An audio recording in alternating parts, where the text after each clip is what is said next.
¿Qué tal? ¿Cómo le va? Buenas noches, un gusto estar con usted. Bueno, si usted alguna vez ha visto este programa, usted se habrá cansado de escucharme decir, cuando yo me refiero al Estado, y empleo la palabra Estado y no gobierno, porque el Estado es la continuidad de un Estado atrás del otro. Es el Estado que viene proyectándose a través de la historia de este país, como Estado.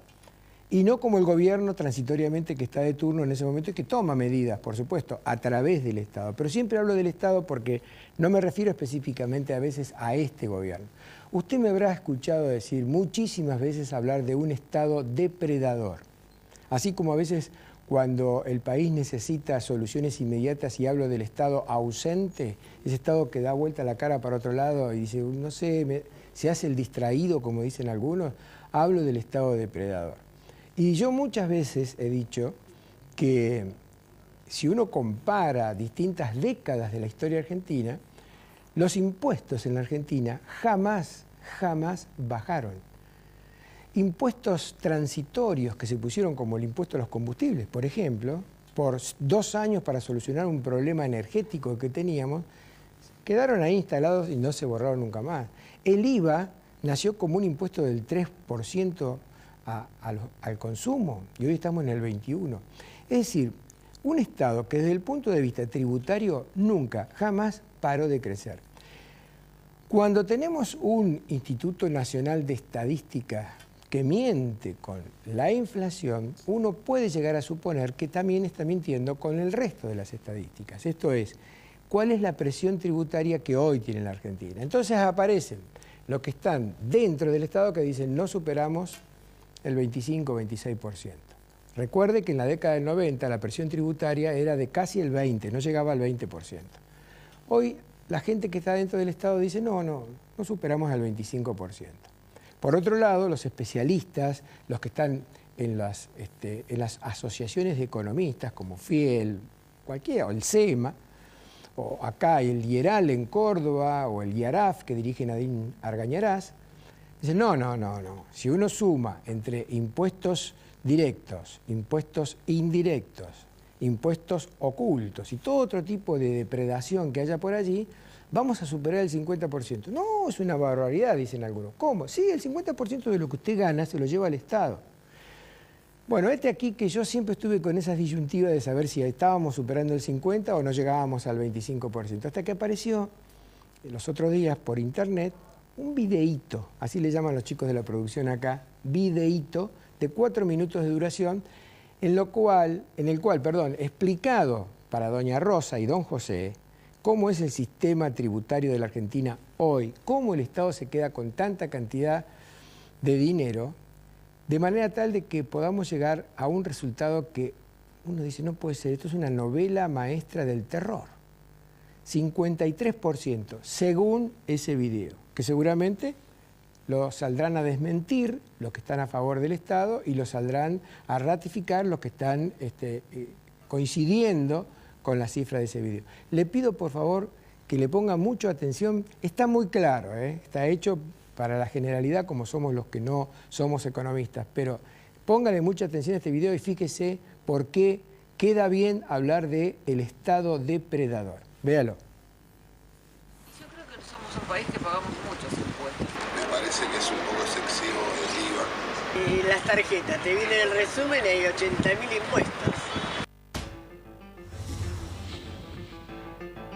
Los americanos hicimos las revoluciones de fines del siglo XVIII y principios del siglo XIX para sacarnos de encima los gobiernos autoritarios de ultramar que nos impedían comerciar libremente y nos cobraban altos tributos. Pero luego de la independencia, Juan Bautista Alberdi nos alertó para que no nos engañemos. Después de ser máquinas del fisco español, hemos pasado a serlo del fisco nacional. He ahí toda la diferencia. ¿Y a dónde llegamos desde entonces? Juan es un ciudadano de la provincia de Buenos Aires, es camionero y una vez al mes recibe el sueldo de su empleador, don Justo José, quien también había sido camionero y con enorme esfuerzo logró comprar 3 camiones. Juan pactó un sueldo con su patrón de 5.000 pesos brutos mensuales, pero resulta que en el medio aparece el Estado y le saca una parte a Juan y otra a José. Así, José paga 82.397 pesos por año, pero Juan recibe 52.685 al año. Cada mes, el Estado y el sindicato se quedan con el 36% de lo que paga don Justo José. De esta manera, solo contando los impuestos y cargas directas sobre su salario, durante toda una vida de trabajo, a Juan le sacan 3.300.000 pesos, lo que equivale a 10 casas de 330.000 pesos. Pero el gobierno, basándose en la vieja idea de Colbert, quiere desplumar lentamente a Juan para que no se queje, cobrándole muchos pequeños impuestos. Cada vez que Juan deposita y extrae dinero del banco, el Estado le cobra el impuesto al cheque. Cuando Juan se sube a su auto, el Estado le cobra el impuesto a los combustibles. Cuando Juan firma un contrato, el Estado le cobra el impuesto a los sellos. Cuando él se sienta a fumar un cigarrillo, el Estado le cobra el 48% del precio total y cuando va al cine, el Estado le cobra el IVA más un 10% adicional para el Inca. Como todos los meses, Juan le da el resto del sueldo a su mujer, Ana, quien va al mercado a hacer las compras. El Estado vuelve a aparecer y ahora le cobra los impuestos al consumo. IVA más ingresos brutos, impuesto a las bebidas colas y a las bebidas alcohólicas. Al día siguiente, llega el cartero y le trae el impuesto a la patente del auto, el impuesto para financiar a los deportistas olímpicos, el impuesto inmobiliario y unos días más tarde viene el señor Barriga y le cobra el alquiler. Pero no termina allí la creatividad del Estado, ya que también creó los impuestos ocultos, aquellos impuestos que se les cobran a las empresas y son trasladados al consumidor final dentro del precio de cada producto. El impuesto inmobiliario, los ingresos brutos de toda la cadena de fabricación, entre otros. Para fin de mes, el Estado le cobró a Juan 96 impuestos diferentes y solo le permitió ahorrar con muchas privaciones 700 pesos. Pero la voracidad estatal no terminó y aún queda el peor impuesto, que, sin ser aprobado por el Congreso, le pega muy fuerte a los más pobres: la inflación, que es un 24% sobre los ahorros y sobre el dinero que se quede en cuenta corriente o en el colchón. De este modo, el Estado le sacó a Juan el 53% de su dinero. Por lo tanto, cada año, él trabaja 196 días para el Estado y solo 169 días para él y su familia. Despertate, Juan. ¿No estás cansado de que te obliguen a hacer trabajos forzosos? Si Juan ganara 10.000 pesos, entonces el Estado se quedaría con el 58%. Si fuera un ejecutivo, la cifra superaría el 60%. Y si tuviera un campito en Pehuajó, se hubiese convertido ya en un siervo de la gleba, que tributa el 84% de sus ingresos y se queda con apenas el 16%.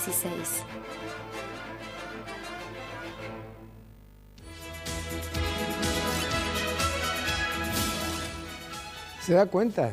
Más claro, como decían las abuelas, hay que echarle agua, pero realmente es tremendo. Ahora la pregunta del millón sería, y para terminar con esto, vamos a suponer que no se reforme la Constitución, que se vayan a elecciones libres y que gane otro candidato de la oposición. Y tiene que tomar este paquetón que tiene ahí. ¿Quién se atreve a desmantelar esta bomba de tiempo? Porque para hacerlo hay que bajar el gasto público, bajarlo en intensidad, o directamente hay que lograr que la gente acepte pagar más por la energía, pagar más por los combustibles, pagar más por el transporte, que son todos precios subsidiados que distorsionaron todos los precios relativos del país. ¿Hay alguien que pueda hacerse cargo de esto y no tener a las 24 horas un incendio total en todo el país? Entonces, esto no es un problema ahora actual, viene desde hace mucho tiempo y va a seguir por mucho tiempo porque no es fácil desmantelarlo esto. Esto es terrible, es como una mina que está en el piso, que usted la pisó y para desmantelar eso con el pie suyo arriba cuesta una barbaridad, con el riesgo de que explote en cualquier momento y usted termine muerto. Punto.